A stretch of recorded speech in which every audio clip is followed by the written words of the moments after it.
13 अप्रैल 1919 अमृतसर, बैसाखी का दिन। हवा में एक त्योहार की खुशबू थी, मेले जैसा माहौल था और स्वर्ण मंदिर में तो श्रद्धालुओं की भीड़ थी ही। मतलब एक ऐसा दिन जब पूरा शहर जश्न में डूबा होता है। लेकिन इतिहास में ये तारीख जश्न के लिए नहीं बल्कि एक बहुत गहरे जख्म के लिए दर्ज है। आज हम हमारे स्रोतों, खासकर echoes of Jallianwala Bagh, the sacrifice for freedom की मदद से ये समझने की कोशिश करेंगे कि कैसे सिर्फ कुछ ही घंटों में जश्न का ये माहौल एक भयानक नरसंहार में बदल गया। और हमारा मकसद सिर्फ कहानी दोहराना नहीं है बल्कि उन परतों को खोलना है जो बताती हैं कि ये सब क्यों हुआ और कैसे इस एक घटना ने भारत की आज़ादी की लड़ाई का जो रुख था वो हमेशा के लिए बदल दिया। बिल्कुल। और इस पूरी कहानी को समझने के लिए मुझे लगता है हमें उस चिंगारी को देखना होगा जिससे ये आग भड़की। और वो चिंगारी थी 1919 में ब्रिटिश सरकार का एक कानून, anarchical and revolutionary crimes act, जिसे हम रॉलेट एक्ट या काला कानून के नाम से जानते हैं। हाँ, काला कानून। और ये सिर्फ शक के आधार पर गिरफ्तारी की इजाजत नहीं देता था, इसका मकसद और भी गहरा था। ये प्रथम विश्व युद्ध के बाद भारत में जो क्रांतिकारी आंदोलन उभर रहे थे, जैसे गदर आंदोलन, हाँ, गदर आंदोलन जैसी लहर को कुचलने के लिए बनाया गया था। मतलब इसका असली मकसद था किसी भी राष्ट्रवादी आवाज को उठने से पहले ही दबा देना। तो ये सिर्फ एक कानून नहीं बल्कि एक तरह से पूरे स्वतंत्रता आंदोलन पर एक हमला था। बिल्कुल। और हमारे स्रोत बताते हैं कि अमृतसर में इसका विरोध बहुत ज्यादा था, खासकर जब वहाँ के दो बड़े और लोकप्रिय नेता डॉक्टर सैफुद्दीन किचलू और डॉक्टर सत्यपाल, हाँ, डॉक्टर सत्यपाल, जब उनको इसी कानून के तहत गिरफ्तार करके किसी अज्ञात जगह पर भेज दिया गया। तो मैं सोच रही थी इन्हीं गिरफ्तारियों के विरोध में 13 अप्रैल को लोग जलियांवाला बाग में जमा हुए थे, है ना? बिल्कुल। लेकिन यहाँ एक बात समझनी बहुत जरूरी है कि वो भीड़ आखिर थी कैसी। वो सिर्फ राजनीतिक प्रदर्शनकारियों की भीड़ नहीं थी। अच्छा।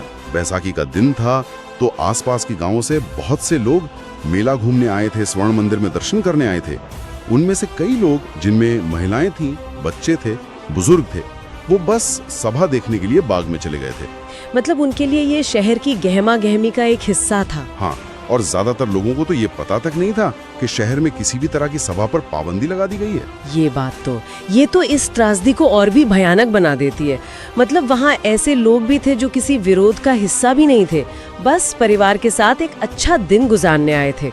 और फिर उस जगह की बनावट, हमारे स्रोतों में इसका जिक्र है कि बाग चारों तरफ से इमारतों और ऊंची दीवारों से घिरा था और बाहर निकलने का बस एक ही बहुत संकरा रास्ता था। हाँ, और यही भूगोल उस दिन एक मौत का जाल बन गया। वो जो संकरा रास्ता था जिसमें से एक बार में बस कुछ ही लोग गुजर सकते थे, वो हजारों की भीड़ के लिए नाकाफी था। तो जब गोलीबारी शुरू हुई तो वो बाग, वो एक बंद पिंजरे में तब्दील हो गया जहां से बचकर निकलने का कोई रास्ता ही नहीं था। वो कहीं भाग भी नहीं सकते थे। नहीं, वो कोई खुला मैदान नहीं था, वो चारों तरफ से फंस चुके थे। और इसी बंद पिंजरे में जनरल रेजिनाल्ड डायर अपने 90 सैनिकों के साथ दाखिल हुआ। और सबसे हैरान करने वाली बात जो मुझे लगी वो ये कि उसने कोई चेतावनी नहीं दी, कोई ऐलान नहीं कि भीड़ हट जाए, कुछ नहीं। उसने बस उस संकरे रास्ते को बंद किया और सीधा गोली चलाने का हुक्म दे दिया।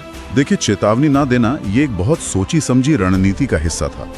बाद में जब ब्रिटिश सरकार ने दिखावे के लिए हंटर आयोग बनाया तो डायर ने उसके सामने बिना किसी शर्म के ये कबूल किया था। क्या कहा था उसने? उसने कहा कि उसका मकसद भीड़ को तितर बितर करना था ही नहीं, उसका मकसद था एक नैतिक प्रभाव पैदा करना। नैतिक प्रभाव? हाँ, यानी पूरे पंजाब के लोगों के दिलों में इतना खौफ भर देना कि वो दोबारा कभी अंग्रेजों के खिलाफ सिर उठाने की हिम्मत ही ना करें। एक मिनट, नैतिक प्रभाव, निहत्थे लोगों पर, बच्चों पर, औरतों पर गोली चलाकर, ये तो सोच से भी परे है। मतलब उसका इरादा सिर्फ डराना नहीं था बल्कि एक मिसाल कायम करना था, चाहे उसकी कीमत सैकड़ों जानी ही क्यों न हो। बिल्कुल। और उसने ये सुनिश्चित किया, सैनिकों को उन जगहों पर निशाना लगाने को कहा गया जहां भीड़ सबसे घनी थी। जब लोगों ने जान बचाने के लिए दीवारों पर चढ़ने की कोशिश की तो उन पर गोलियां चलाई गईं। अरे बाप रे। भगदड़ में अनगिनत लोग एक दूसरे के पैरों तले कुचल कर मर गए। स्रोत में एक बहुत ही दर्दनाक विवरण है कि कई लोगों ने गोलियों से बचने के लिए बाग के अंदर बने एकमात्र कुएं में छलांग लगा दी। उस कुएं में? हाँ, वो शायद गोलियों से तो बच गए, लेकिन लेकिन कुएं में डूबकर या एक दूसरे के नीचे दबकर उनकी जान चली गई। बाद में उस एक कुएं से 120 से ज्यादा शव निकाले गए। और ये गोलीबारी 10 मिनट तक चलती रही, पूरे 10 मिनट। हमारे स्रोत ये भी बताते हैं कि गोलियां सिर्फ इसलिए रुकी क्योंकि सैनिकों के पास वो खत्म हो गई थी। ये सोचने में भी कितना भयानक है। इसका मतलब अगर उनके पास और गोलियां होती तो वो और मारते। हाँ, ये तो नरसंहार की परिभाषा है। हाँ, लगभग 1650 राउंड्स गोलियां चलाई गईं। ये इस बात का सबसे बड़ा सबूत है कि डायर का असल इरादा क्या था, और इसके बाद जो हुआ वो ब्रिटिश राज के चरित्र और भी ज्यादा उजागर करता है। वो कैसे? सरकारी आंकड़ों ने मरने वालों की संख्या बताई सिर्फ 379, सिर्फ 379, जबकि भारतीय राष्ट्रीय कांग्रेस और दूसरे स्रोतों के मुताबिक ये संख्या 1000 से भी ज्यादा थी। 1000 से ज्यादा? हाँ, ये आंकड़ों का जो फर्क है वो असल में सच को दबाने की एक सोची समझी कोशिश थी, और गोलियां खत्म होने के बाद सैनिक वहां से चले गए, घायलों को वहीं तड़पता छोड़कर। मतलब कोई मदद नहीं दी? कोई मदद नहीं। ऊपर से शहर में कर्फ्यू लगा दिया गया ताकि कोई उनकी मदद के लिए पहुंच भी ना सके। कई लोग रात भर वहीं पड़े पड़े खून बहने से मर रहे। इस खबर ने जब पूरे देश को झकझोरा होगा तो इसकी प्रतिक्रिया कैसी रही होगी? जाहिर है गुस्सा तो फूटा होगा, लेकिन क्या कोई बड़ा सांकेतिक विरोध भी हुआ? प्रतिक्रिया बहुत तेज थी और उसके असर बहुत दूर तक गए। सबसे बड़ा सांकेतिक विरोध किया रविंद्रनाथ टैगोर ने। उन्होंने इस नरसंहार के विरोध में ब्रिटिश सरकार से मिली अपनी नाइटहुड की उपाधि लौटा दी। अपने सर की उपाधि? हाँ, उन्होंने वाइसरॉय को जो चिट्ठी लिखी उसका एक अंश हमारे स्रोतों में है। वो लिखते हैं, अब समय आ गया है जब सम्मान के ये तमगे अपमान के इस माहौल में हमारे लिए शर्म का प्रतीक बन गए हैं। वाह, ये एक बहुत बड़ा कदम था। इसने इस घटना की तरफ पूरी दुनिया का ध्यान खींचा। और महात्मा गांधी, उन पर इसका क्या असर हुआ? वो तो उस समय तक ब्रिटिश न्याय व्यवस्था में कुछ हद तक विश्वास रखते थे। इस घटना ने उनका वो विश्वास पूरी तरह से तोड़ दिया। अच्छा? गांधी जी ने कहा कि ऐसे शैतानी शासन के साथ अब किसी भी तरह का सहयोग करना पाप है। यहीं से उनके असहयोग आंदोलन की नींव पड़ी, जिसने 1920 में पूरे देश को एक साथ खड़ा कर दिया। तो ये एक टर्निंग पॉइंट था? बहुत बड़ा।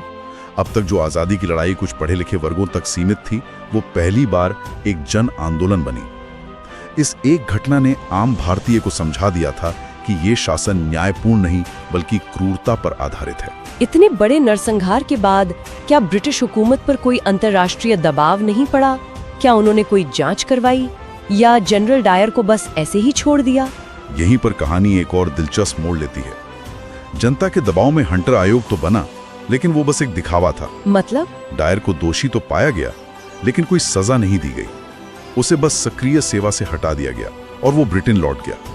लेकिन जो बात ज्यादा चौंकाने वाली है वो है ब्रिटेन में हुई प्रतिक्रिया। ब्रिटेन में क्या हुआ?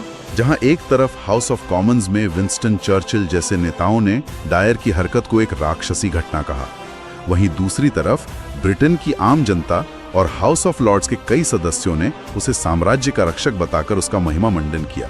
क्या मतलब उसे सजा देने के बजाय उसका सम्मान किया गया, उसे हीरो बना दिया? हाँ, यही हुआ। ब्रिटेन के मॉर्निंग पोस्ट अखबार ने जनरल डायर के लिए चंदा इकट्ठा करने का एक अभियान चलाया और उस समय लगभग 26,000 पाउंड की भारी रकम जमा की गई, जो आज के लाखों पाउंड के बराबर है। ये तो अविश्वसनीय है। ये इस बात का सबूत है कि ये सिर्फ एक अफसर की क्रूरता नहीं थी, इससे ब्रिटिश समाज के एक बड़े हिस्से का वैचारिक समर्थन भी हासिल था। इस घटना ने साम्राज्यवाद के उस नस्लवादी चेहरे को पूरी तरह बेनकाब कर दिया, जो मानता था कि भारतीयों की जान की कोई कीमत ही नहीं है। और इसने भारतीयों का ब्रिटिश न्याय से भरोसा हमेशा के लिए खत्म कर दिया होगा। बिल्कुल, जो रहा सहा था वो भी खत्म हो गया। तो इस एक घटना ने स्वतंत्रता संग्राम की आग को और भड़का दिया। इसने न सिर्फ गांधी जी के अहिंसक आंदोलन को मजबूती दी, बल्कि शायद कुछ और लोगों को दूसरे रास्ते पर भी धकेला होगा। आपने बिल्कुल सही नब्ज पकड़ी है। इसका एक दूसरा प्रभाव भी था जो अक्सर कम डिस्कस किया जाता है। इस घटना ने भारत के क्रांतिकारियों की एक पूरी नई पीढ़ी को जन्म दिया। अच्छा, भगत सिंह उस समय सिर्फ 12 साल के थे। सिर्फ 12 साल के? हाँ, वो इस नरसंहार के अगले दिन स्कूल जाने के बजाय ट्रेन पकड़कर अमृतसर पहुंचे और जलियांवाला बाग की खून से सनी मिट्टी को एक शीशी में भरकर अपने साथ ले आए।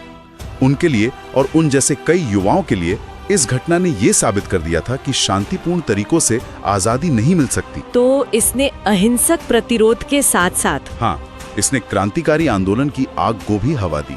तो इसकी विरासत एक तरह से दोहरी है। एक तरफ असहयोग और दूसरी तरफ क्रांति की प्रेरणा। हाँ, आज जब लोग जलियांवाला बाग जाते हैं तो वो क्या देखते हैं? आज जलियांवाला बाग एक राष्ट्रीय स्मारक है। वहाँ की दीवारों पर आज भी गोलियों के निशान वो कांच के फ्रेम में सुरक्षित रखे गए हैं। वो शहीदी कुआं भी है जो उस दिन की बेबसी की गवाही देता है। ये जगह हमें हर पल याद दिलाती है कि भारत की आज़ादी कितनी बड़ी और अनगिनत कुर्बानियों के बाद मिली है। ये सिर्फ ईंट और पत्थर का स्मारक नहीं है, ये साहस, बलिदान और अन्याय के खिलाफ प्रतिरोध का एक जीवंत प्रतीक है। तो आज हमने देखा कि कैसे रॉलेट एक्ट जैसे एक दमनकारी कानून के खिलाफ एक शांतिपूर्ण प्रदर्शन जनरल डायर की क्रूर सोच और ब्रिटिश साम्राज्य के नस्लवादी अहंकार के कारण एक भयानक नरसंहार में बदल गया। हमने ये भी समझा कि कैसे इस एक घटना ने न सिर्फ महात्मा गांधी के आंदोलन को एक नई दिशा दी, बल्कि भगत सिंह जैसे क्रांतिकारियों की एक पूरी पीढ़ी को भी तैयार किया और ब्रिटिश राज की जो नैतिक नींव थी उसे हमेशा के लिए हिलाकर रख दिया। बिल्कुल। और ये घटना हमें सिखाती है कि जब सत्ता अपनी ही जनता से डलने लगती है और शांतिपूर्ण असहमति को देशद्रोह समझने लगती है तो वो कितनी क्रूर हो सकती है। ये हमें याद दिलाती है कि अन्याय के सामने चुप रहना भी एक तरह से उस अन्याय में भागीदार बनना है। आज हमारे लिए सोचने वाली बात यह है कि इस घटना के एक सदी बाद हम उन शहीदों की विरासत को कैसे आगे बढ़ा रहे हैं। क्या हम उन मूल्यों जैसे कि अभिव्यक्ति की स्वतंत्रता और शांतिपूर्ण विरोध का अधिकार, क्या हम उनकी रक्षा कर पा रहे हैं जिनके लिए उन्होंने अपनी जान दे दी?